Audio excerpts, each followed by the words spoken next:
Bismillahirrahmanirrahim. Assalamualaikum warahmatullahi wabarakatuh. Alhamdulillah rabbil alamin, wassalatu wassalamu ala asrafil anbiya'i wal mursalin wa ala alihi wa ashabihi ajmain. Pada kesempatan kali ini saya akan mempresentasikan makalah saya yang berjudul Sistem Kerajaan Negara Arab Saudi. Baiklah, langsung pada pembahasan. Yang pertama yaitu poin A, sejarah. Sejarah negara Arab Saudi ini secara geografis terletak di bagian Jazirah Arab. Nah, secara iklim, negara ini beriklim gurun dan wilayah sebagian besar terdiri atas gurun pasir, dengan gurun pasir yang paling terkenal adalah Rub al-Khali atau yang biasa kita kenal dengan Gurun Sahara. Nah, secara perbatasan daerah Arab Saudi ini berbatasan, kalau searah jarum jam dari arah utara itu berbatasan dengan Yordania, Irak, Kuwait, Teluk Persia, Uni Emirat Arab, Yaman, dan Laut Merah. Pada tanggal 23 September 1932, Abdul Aziz bin Abdurrahman Al Saud memproklamasikan berdirinya Kerajaan Arab Saudi atau yang kita kenal dengan Saudi Arabia, dengan menyatukan wilayah Riyadh, Najd, Ashir, dan Hijaz. Abdul Aziz kemudian menjadi raja pertama pada kerajaan tersebut. Dengan demikian dapat dipahami nama Saudi berasal dari kata nama keluarga Raja Abdul Aziz Al Saud. Nah, sistem pemerintahan Arab Saudi adalah presidensial seperti yang sudah saya bahas tadi.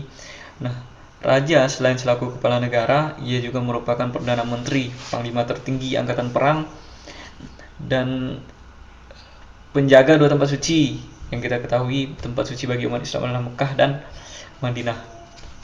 Mengangkat dan memberhentikan dewan menteri, menafsirkan hukum. Otoritas politik tertinggi di bawah raja adalah putra mahkota. Putra mahkota ini ditentukan oleh raja asalkan tetap diambil dari keturunan Abdul Aziz putra mahkota. Perlu kita ketahui juga sistem pemerintahan Arab Saudi ini itu secara hierarki, mulai dari presiden dan jajaran-jajarannya itu dipilih berdasarkan, bisa kita sebut dengan aklamasi, juga bisa kita sebut dengan nepotisme. Jadi tidak dipilih secara pemilu.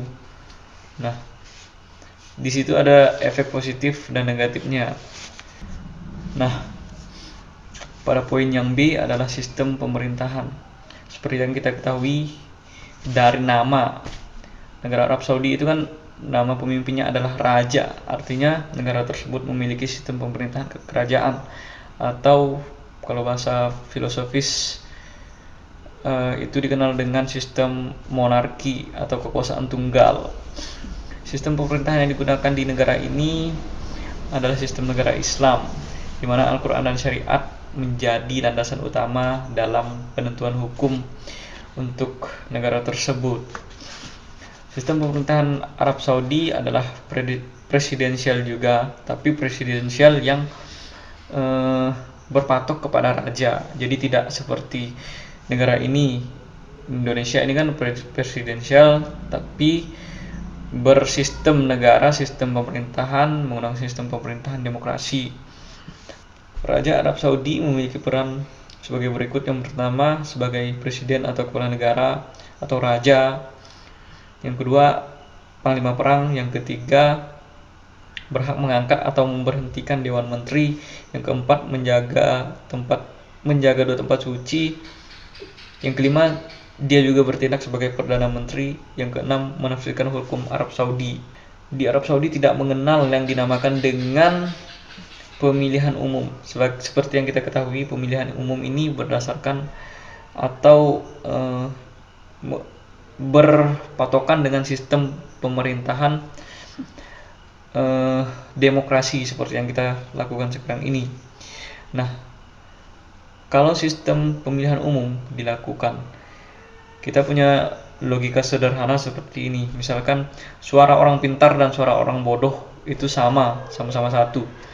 Kalau misalkan 1000 orang bodoh dibandingkan 1 orang pintar, orang 1 memilih yang hak, orang 1000 memilih yang batil, maka yang menang adalah 1000 yang memilih yang batil. Nah, begitulah sistem demokrasi.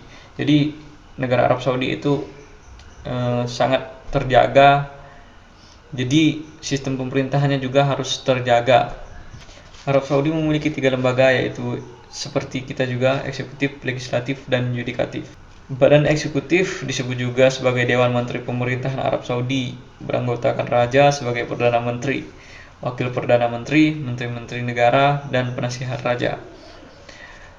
Nah, berikut nama-nama raja yang pernah memerintah atau memimpin negara Arab Saudi. Yang pertama, Raja Abdul Aziz atau Ibnu Saud, pendiri kerajaan Arab Saudi tahun 1932 sampai 1953. Yang kedua, Raja Saud, putra Raja Abdul Aziz, tahun 1953 sampai 1964. Kekuasaannya diambil alih oleh saudaranya, putra mahkota Faisal. Raja yang ketiga adalah Raja Faisal, putra Raja Abdul Aziz, tahun 1964 sampai 1957. Beliau dibunuh oleh keponakannya, Faisal bin Musaid bin Abdul Aziz. Yang keempat, Raja Khalid, putra Raja Abdul Aziz, tahun 1975 sampai 1982, meninggal karena serangan jantung. Yang kelima, Raja Fahd, putra Raja Abdul Aziz, tahun 1982 sampai 2005, meninggal karena sakit atau usia sudah tua. Nah, yang keenam adalah Raja Abdullah, putra Raja Abdul Aziz, tahun 2005 sampai sekarang, yang kita kenal dengan Raja Salman.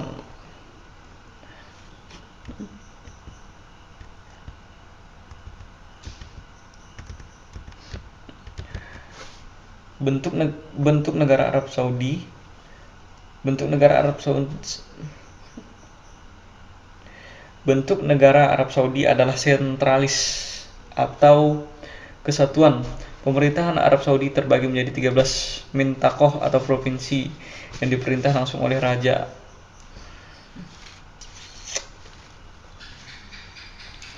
Undang-undang pejabat, pemerintah, dan pengadilan seluruhnya ada di bawah otoritas raja. Jenis kekuasaan Arab Saudi. Nah, seperti yang sudah kita bahas, jenis kekuasaannya adalah monarki, transisi ke arah konstitusional sejak tahun 2002. Konstitusi Arab Saudi yang seperti juga telah kita bahas tadi adalah Al-Quran dan As-Sunnah. Hukum dasar negara adalah syariat Islam. Dalam aplikasi pemerintahan, raja menjadi sumber otoritas bagi setiap otoritas politik yang ada di Arab Saudi. Jadi politik di Arab Saudi itu tidak chaos seperti di Indonesia. Indonesia itu kan seperti yang kita ketahui sangat tidak ramah. Makanya sampai terpilihnya pemimpin juga terjadi ketidakakuran antara pemerintah dan masyarakat atau rakyat. Nah, timbullah pertanyaan, negara Indonesia bisakah menerapkan hukum syariah Islam? Mengapa tidak? Karena negara ini sudah beberapa kali melakukan perpindahan atau revolusi secara besar-besaran sistem kenegaraan ini. Yang pertama adalah sistem kerajaan. Lalu yang kedua, sistem Orde Baru seperti yang kita ketahui di zaman Pak Soeharto, otoriter. Lalu beralih kepada demokrasi hingga sekarang. Mengapa tidak? Kedepannya bisa menggunakan sistem syariat Islam. Lalu kita balik ke materi. Raja Arab Saudi juga berhak menafsirkan hukum setelah menjalani sejumlah konsultasi dan menjalin konsensus. Konsultasi dan konsensus ini juga menjadi dasar hukum di bawah syariah. Menurut hukum dasar Arab Saudi tahun 1992 terdapat sekurangnya 4 otoritas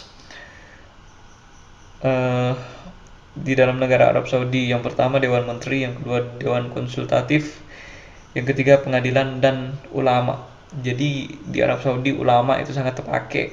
Jadi nggak seperti di Indonesia ulama dikriminalisasi. Nah, Dewan Menteri bertindak selaku legislator dan eksekutif pelaksana raja. Kedua peran ini didasarkan atas restu raja. Jadi kalau semena-mena juga tidak bisa. Nah, jadi itulah pemimpin yang sangat menggunakan posisi dengan seagung-agungnya, dengan sebijaksana mungkin. Nah, jadi sistem pemerintahan negara Arab Saudi ini sangat baik, sistem perpolitikannya juga sangat baik.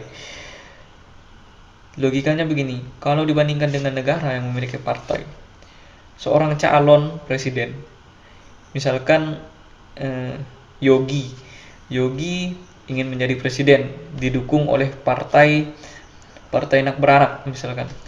Lalu Yogi ingin menjadi presiden, dia sudah didukung oleh partai nak beranak, maka partai nak beranak tersebut, Yogi, nanti kalau kamu naik menjadi presiden, nanti kalau kami minta job, minta proyek, langsung ke kami. Kalau mau bikin aturan itu, kalau mau membuat kebijakan itu harus sesuai dengan partai kami, karena kami sudah mendukung kamu. Nah, seperti itulah sistem perpolitikan yang mementingkan kepentingan pribadi maupun kepentingan golongan. Itu sangat tidak mengasihkan. Makanya sistem perpolitikan tersebut menyebabkan ketidakakuran antara rakyat dan pemerintah. Nah, kita kembali lagi ke pembahasan. Pada pembahasan tersebut, lembaga pengadilan di sana itu secara hierarki itu disatukan dengan yudikatif. Menurut hukum dasar Arab Saudi haruslah independen. Kepala pengadilan biasanya berasal dari bangsawan ataupun keturunan Al-Wahhab. Menteri Kehakiman Arab Saudi biasanya juga menjadi Grand Mufti. Setiap hakim diangkat dan diberhentikan oleh raja. Ulama adalah lembaga yang ada dalam hukum dasar Arab Saudi yang fungsinya menjadi metode penafsiran hukum Islam yang ijma atau konsensus dan syura konsultasi. Anggota ulama terdiri atas keturunan Abdul Aziz dan Al-Wahhab. Ulama ini dikepalai oleh Grand Mufti atau parlemen unikameral. Nah, untuk penghasilan di negara Arab Saudi itu memiliki penghasilan minyak bumi dan turis religius, biasa orang umroh dan haji, melakukan ibadah haji dan umroh, itu harus di negara Arab. Makanya penghasilan terbesar negara tersebut adalah dari turis dan juga dari hasil minyak bumi. Negara Arab Saudi juga banyak menjalin ibaratkan investasi dengan negara-negara lain yang memerlukan bantuan. Jadi negara tersebut tidak meminjamkan, tapi dengan menggunakan sistem bagi hasil. Tidak seperti negara kita yang banyak meminjam yang menyebabkan inflasi dan lain sebagainya. Maka dari itu saya mengutip dari buku Tan Malaka. Dia mengatakan bahwa negara yang meminjam bersiaplah akan menjadi budak si peminjam. Sekian presentasi dari saya. Saya ucapkan terima kasih banyak telah menyaksikan presentasi saya pada kali ini. Kurang lebihnya saya mohon maaf. Yang benar datangnya dari Allah Subhanahu wa taala, yang salah berasal dari kekhilafan saya sendiri. Akhir kata dari saya, wassalamualaikum warahmatullahi wabarakatuh.